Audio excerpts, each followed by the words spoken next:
ऐसे में विश्वास फेथ उसके ज्ञान का समर्थन करता है। किसी व्यक्ति को महान संगीत का सही मूल्यांकन करने के लिए उस पर विश्वास की आवश्यकता हो सकती है, ठीक वैसे ही जैसे अविश्वास का निलंबन किसी को महान कविता का मूल्यांकन करने में मदद कर सकता है, लेकिन वे मूल्यांकन को प्रतिस्थापित नहीं करते हैं बल्कि उसका एक हिस्सा बन जाते हैं। जब हम किसी पर भरोसा करते हैं तो यह हमारे मूल्यांकन को मजबूती प्रदान करता है। फिर से, एक बार जब हमारा मूल्यांकन हो जाता है तो हमारे लिए अपने मूल्यांकन को दोहराने या बढ़ाने के बजाय अपने विश्वास को तीव्र करना कहीं अधिक व्यावहारिक मूल्य का हो सकता है। उदाहरण के लिए, प्रबुद्ध लेकिन घबराए हुए हवाई यात्री के लिए बेहतर होगा कि वह अपने अंदर पायलट के प्रति विश्वास की भावना पैदा करने की कोशिश करे, बजाय इसके कि वह वायु गतिकी के उन नियमों का लगातार अभ्यास करे जिनसे वह पहले से ही परिचित है, लेकिन जो उसके दिमाग को शांत करने में बहुत कम मदद करते हैं। लेकिन यहां भी उसका विश्वास उसके मूल्यांकन से प्रतिस्पर्धा नहीं करता, यह उसका समर्थन करता है। हमें दो महत्वपूर्ण गलतियों से बचना चाहिए।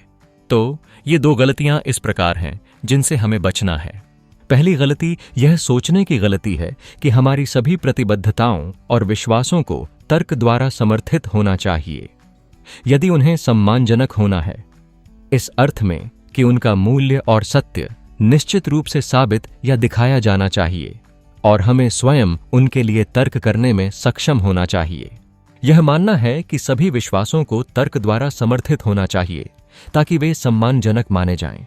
यह सही नहीं है, क्योंकि ऐसे कई उचित विश्वास हैं जो इन शर्तों को पूरा नहीं करते हैं। वह मां जो जानती है कि उसका बेटा निर्दोष है, उसके खिलाफ ढेर सारे सबूतों के बावजूद वह अपने विश्वास की सच्चाई को साबित नहीं कर सकती, न ही अदालत में इसके लिए ठोस तर्क दे सकती है। फिर भी चूंकि वह अपने बेटे को जानती है, इसलिए उसका विश्वास उचित और वास्तव में सही हो सकता है। माता पिता का अपने बच्चों के प्रति विश्वास इस प्रकार की तर्क संगतता से परे है। एक मां जो जानती है कि उसका बेटा निर्दोष है, चाहे सारे प्रमाण उसके खिलाफ हों, फिर भी मां का यह विश्वास उचित हो सकता है। दूसरी गलती यह है कि हम जब चाहें तर्क से, रीजन एंड आर्ग्यूमेंट से दूर हो सकते हैं, इस व्यापक अर्थ में कि हमें इस बात की चिंता करने की जरूरत नहीं है कि हमारी प्रतिबद्धताएं और विश्वास किसी भी तरह से उचित हैं या नहीं, या हमारी प्रतिबद्धताएं और विश्वास किसी भी तरह से न्यायोचित हैं या नहीं। यह दूसरी गलती है, लेकिन यह भी सच है कि हम तर्क से बहुत दूर नहीं जा सकते और हमारे विश्वासों की वैधता की परवाह करनी भी चाहिए। चाहे वह मां जो जानती है कि उसका बेटा निर्दोष है, उसका विश्वास वास्तव में उचित और न्यायोचित हो सकता है, फिर भी यदि सबूत बेटे के विरुद्ध है तो हमें उस मां के गलत विश्वास को बदलने का प्रयास करना चाहिए, क्योंकि यही न्यायोचित होगा। हमें अपने विश्वासों को तर्क से सिद्ध करते रहना होगा ताकि हम अंधविश्वासी न बने। हमारे जीवन में तर्क और विश्वास के बीच संतुलन जरूरी है। हमें यह नहीं मानना चाहिए कि दर्शन का धर्म से कोई संबंध नहीं है। दर्शन, जैसे कि तर्क पर आधारित है, एक गहन अंतर्दृष्टि प्रदान कर सकता है जो धार्मिक विश्वास की प्रामाणिकता पर प्रकाश डालता है।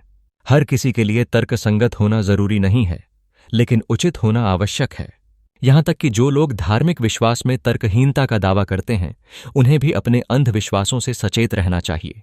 तो हम इस बात पर जोर नहीं दे सकते कि दर्शन शास्त्र का धर्म से कोई संबंध नहीं हो सकता, सिर्फ इस आधार पर कि दर्शन शास्त्र तर्क से संबंधित है और धार्मिक विश्वास का ऐसे तर्कयुक्त लेन देन से कोई लेना देना नहीं हो सकता। हालांकि हम यह नहीं सोचते कि हम सभी को बहुत चतुर तर्ककर्ता होना चाहिए। हम आमतौर पर यह सोचते हैं कि हम सभी को उचित होना चाहिए, और अगर दर्शन शास्त्र हमें तर्क संगत बनने में मदद करने में कोई भूमिका निभाता है तो हमें इस पर ध्यान देना चाहिए, भले ही हम सभी को पेशेवर रूप से दार्शनिक होने की जरूरत न हो। यह निष्कर्ष उन लोगों के लिए भी सही है जो अपनी धार्मिक प्रतिबद्धताओं या विश्वासों में पूरी तरह से तर्कहीनता का दावा करते हैं, और यह स्थापित करने के लिए एक महत्वपूर्ण निष्कर्ष है, भले ही यह स्पष्ट प्रतीत हो, क्योंकि इस तर्क के बिना हम शायद ही आगे बढ़ सकें। आखिरकार, क्या हमें धर्म के बारे में तर्कसंगत होने के लिए दर्शन की आवश्यकता है? यूं तो हम बिना पेशेवर दार्शनिकों के भी कई पहलुओं में तर्कसंगत निर्णय लेते हैं, लेकिन तर्क, विश्वास और दर्शन का एक नेटवर्क हमें समस्याओं को समझने में अधिक सटीकता और समग्रता देता है। यह दार्शनिक दृष्टिकोण हमें नैतिक और वैचारिक चुनौतियों पर विचार करने में मदद कर सकता है, इस प्रकार जीवन के गूढ़ सवालों का सामना करने में सक्षम बनाता है। लेकिन क्या हमें धर्म के बारे में तर्कसंगत होने में मदद के लिए दर्शनशास्त्र की आवश्यकता है? आखिरकार हम पेशेवर दार्शनिकों को बुलाए बिना सोने की खोज, घोड़ों पर दांव लगाने, हवाई यात्रा करने, संगीत की सराहना करना सीखने, निर्दोषता और अपराध के बारे में निर्णय लेने और कई अन्य चीजों के बारे में तर्कसंगत होने का प्रबंधन करते हैं। या दार्शनिकों को हमें सलाह देने का साहस क्यों करना चाहिए? केवल एक बहुत ही आक्रामक और अभिमानी दार्शनिक ही निश्चित रूप से हमें बताएगा कि किस घोड़े का समर्थन करना है, जूरी को किसे दोषी ठहराना चाहिए, या शायद हमें किस तरह का जीवन जीना चाहिए। हम इस विशेष मार्गदर्शन के बिना विचार और गतिविधि के हर क्षेत्र में तर्कसंगत और संतुष्ट व्यवहार करने में सक्षम प्रतीत होते हैं।